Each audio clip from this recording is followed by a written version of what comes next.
Open up almost any biology textbook, and you will find a surprising claim about your own body. They teach that the human eye, the very organ you are using right now, is actually a glaring mistake, built entirely backward. The argument centers on what biologists call our inverted retina.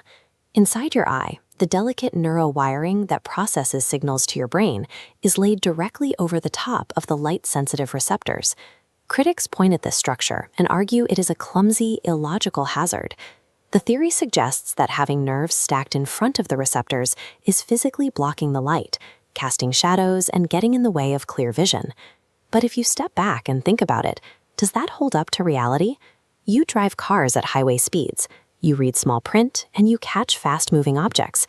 If this structure is truly a failure of design, how do you perform high-precision tasks flawlessly every single day? The labeling of the human eye as a flaw isn't based on its real-world performance. Instead, it stems from a specific methodology, one that actively searches for biological mistakes to serve as evidence for a directionless, accidental history. To make this argument work, critics love to point to a specific creature in the animal kingdom, the octopus. When you look at them side by side, the contrast is clear. On one side, we have the simple octopus retina, which is wired forward. On the other, the complex human retina, wired backward. Textbooks rely on this visual difference to suggest our anatomy is a series of evolutionary compromises. But before we accept that conclusion, we have to ask a highly practical question. Has anyone actually proven that an octopus sees better than you do in daily life? They have not. In fact, leading eye specialists view this comparison as a shallow puzzle game, entirely detached from biological reality. Comparing a human to an octopus without factoring in where they actually live creates a distorted view of design. To understand the retina, you have to look at the environment it was built to survive. Dr. Peter Gurney, a fellow of the Royal College of Surgeons, thoroughly dismantled this myth by looking at the specific environmental use case of the octopus. This chart shows the typical habitat of an octopus. Notice the minimal light penetration. Its simple two-component neural system is perfectly suited for one very specific, low-stress environment, the dark, deep ocean. But you live on the surface. From the moment you step outside, your eyes are bombarded by intense solar radiation and high-energy UV rays. To survive that exposure over a lifetime, you need a massive, constant blood supply sitting directly behind your photoreceptors. The inverted design makes this possible, placing a robust circulatory layer exactly where it can provide maximum support. This blood flow acts as a specialized thermodynamic cooling system. It rapidly removes the heat generated by incoming light and provides the chemical defense necessary to prevent photic damage. Far from being a mistake, the backward design is actually highly specialized environmental engineering. It is the specific requirement for a long life lived under the sun. When we zoom in to the microscopic level, the engineering becomes even more staggering. Biochemist Dr. Bob Hoskin analyzed how cellular control mechanisms rely on complex proteins folding and locking together with the precision of high-end machinery. These systems don't just exist. They have to coordinate hundreds of chemical reactions every second to protect your vision. If even one part of this cellular defense network fails to operate, the result is permanent blindness.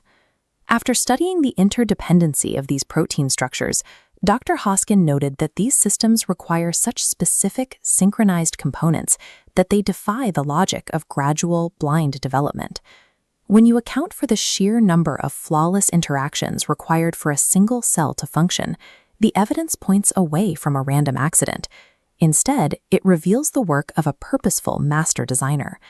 This pattern of ignoring functional data in favor of a preferred theory doesn't stop in the biology lab. In fields like astrophysics, dense mathematical models are often used to override the simpler observations of the natural world. Take Dr. John Hartnett, a physicist who helped build ultra-stable atomic sapphire clocks for space agencies. He is an expert in the kind of precision measurement that defines modern science. As Hartnett reached the top of his field, he realized that massive cosmological models like the Big Bang aren't built on direct observation. Instead, they rely on theoretical starting assumptions about the past that can never be measured or tested in a laboratory. To understand why these unprovable models remain the standard, we can look at a revealing admission from Nobel laureate Max Delbruck. While teaching at Caltech, Delbruck acknowledged that the theory of evolution was full of gaps and that the Bible offered a far simpler explanation for origins. Yet he admitted he could not accept the biblical account, not because of a lack of evidence, but because his personal worldview simply had no room for the supernatural. Delbruck's honesty exposes a critical truth. Scientific consensus can be shaped as much by a person's starting philosophy as by the data itself. When the pursuit of truth is limited by a rigid worldview, even the most elegant evidence can be ignored. The best way to see past these assumptions is to look at predictive power. Who actually gets the math right? This is where nuclear physicist Dr. Russell Humphreys put his model to the test. Using parameters found in the Book of Genesis, Humphreys calculated the exact strengths of the magnetic fields of Uranus and Neptune. At the time, the secular models were predicting very different values. When NASA's Voyager 2 probe finally reached those planets, the data vindicated Humphreys. His creation-based calculations were spot on, while the standard models were way off the mark. You do not have to be intimidated by a consensus built on unprovable starting assumptions.